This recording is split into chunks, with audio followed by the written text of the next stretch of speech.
वहीं जागीरपुरी हिंसा के बाद इलाके में बुलडोजर चलाने को लेकर विपक्ष के निशाने पर आई बीजेपी अब दिल्ली के हर कोने में बुलडोजर चलाने जा रही है। बीजेपी नेतृत्व वाली एमसीडी की सभी बॉडी ने मिलकर दिल्ली से अतिक्रमण हटाने का फैसला किया। इस बाबत शुक्रवार को साउथ और ईस्ट दिल्ली के नगर निगम अधिकारियों की बैठक हुई। दक्षिण दिल्ली नगर निगम के मेयर मुकेश सूर्य ने कहा, पब्लिक लैंड्स पर बने अनियमित ढांचों को गिराया जाएगा। उन्होंने कहा, इस बाबत अधिकारी इलाके का सर्वे कर रहे हैं, सोमवार तक लिस्ट बनकर तैयार हो जाएगी।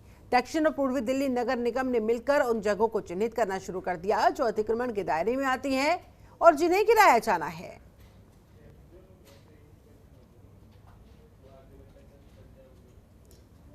मोहम्मद आसिफ हमारे साथ संवाददाता फोन लाइन पर इस समय जुड़े हुए हैं, उन्हीं का रुख करते हैं।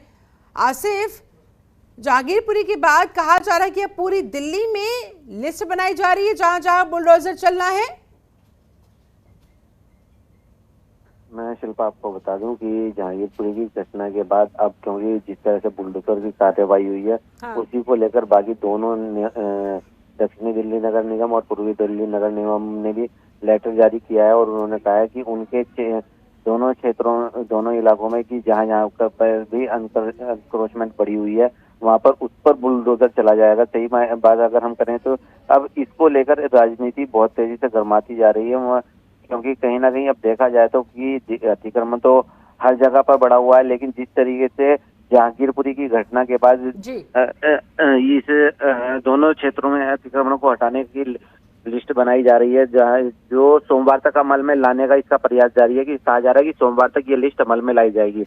इसको लेकर भी राजनीति तेज हो गई है, क्योंकि कहीं ना कहीं जो अन्य पार्टियां वो भी अब लगातार इसका विरोध कर रही हैं। कल भी प्रेस कॉन्फ्रेंस कर आम आदमी पार्टी ने इस पे उंगली उठाई है। उन्होंने साफ तौर पे कहा है कि अब बुलडोजर का डर दिखाया जा रहा है। जागीरपुरी में जिस तरह से बुलडोजर के द्वारा कार्रवाई की गई, एमसीडी ने ये जो अतिक्रमण हटाने के नाम पर किया है, कहीं ना कहीं उसे कवर अप करने की भी अब कोशिश होगी, ये कहते हुए कि देखिए न सिर्फ जहांगीरपुरी बल्कि पूरी दिल्ली में हम ये कार्रवाई करेंगे, जहां जहां जो जो अतिक्रमण होगा उसे वहां से हटाया जाएगा। यानी कि डैमेज कंट्रोल की भी कोशिश यहाँ पर एमसीडी की तरफ से, बीजेपी की तरफ से।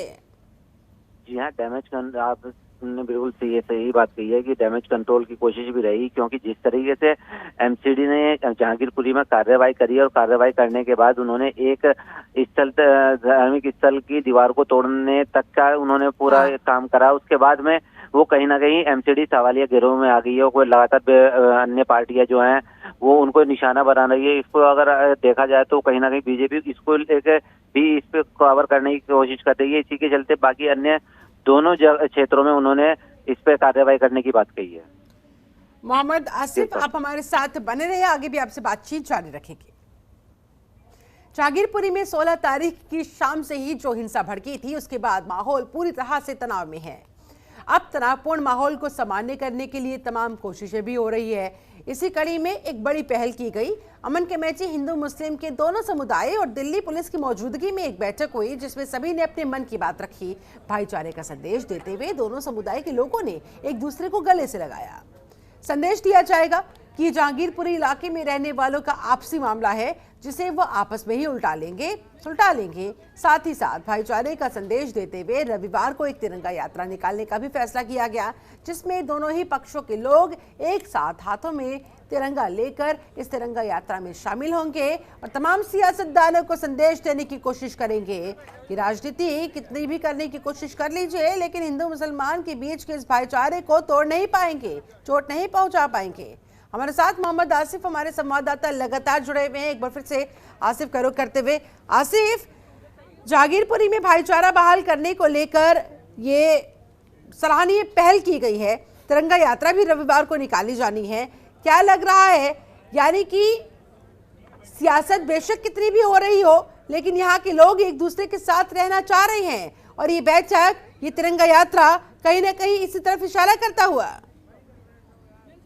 कि जिस तरीके से लगातार यहाँ का सियासी पारा गरमाता जा रहा है, लेकिन पुलिस प्रशासन लगातार किसी भी पॉलिटिकल पार्टी के लोगों को अंदर पब्लिक तक नहीं जाने दे रहा है, उनको बाहर से बाहर ही लौटा दिया जा रहा है। कल देर शाम भी कि दोनों हिंदू समुदाय और मुस्लिम पक्ष के दोनों लगभग 20-20 लोग वहाँ पे जो नॉर्थ वेस्ट जिले की डीसीपी उषा अंगरानी है उनसे मिलने के लिए पहुंचे और उन्होंने वहाँ पर प्रशासन के साथ मीटिंग करी, काफी देर तक ये मीटिंग चलती रही। और मीटिंग में चलने के बाद जब लोगों का सिर्फ एक ही कहना था कि अब हम यहाँ पे बहुत हो चुका सियासी रंग, अब हम इसको आगे नहीं बढ़ने देंगे और अब हम जल्द से जल्द यहाँ पे अमन शांति चाहते हैं ताकि यहाँ की का जो जीवन है वो वापस जल्द से जल्द पटरी पे लौट सके, लोग अपने काम को सुचारू रूप से कर सके।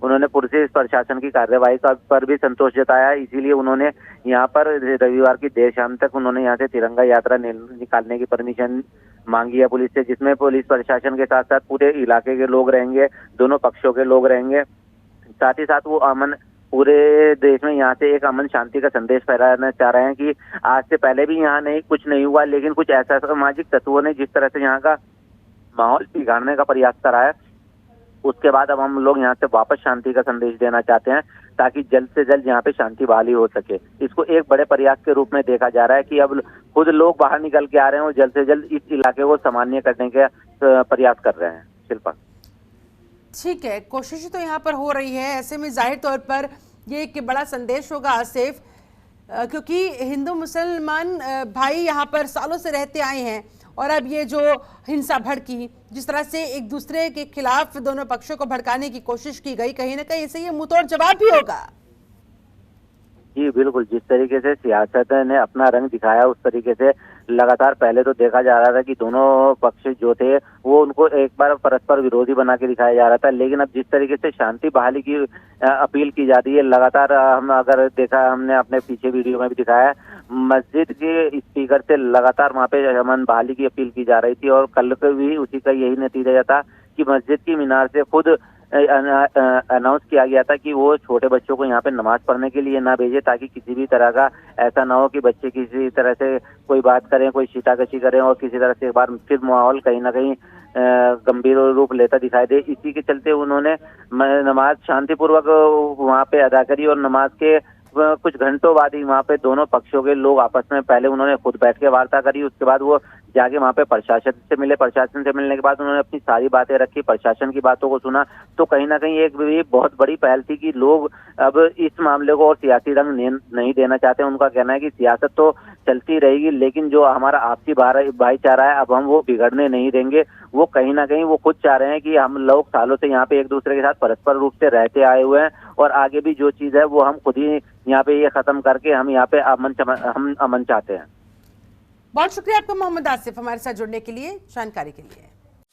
खबरों के निष्पक्ष विश्लेषण के लिए सब्सक्राइब करें Janatantra TV and press the bell icon. Never miss any update.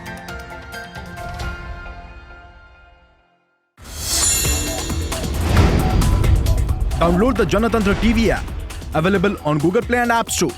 Download it now.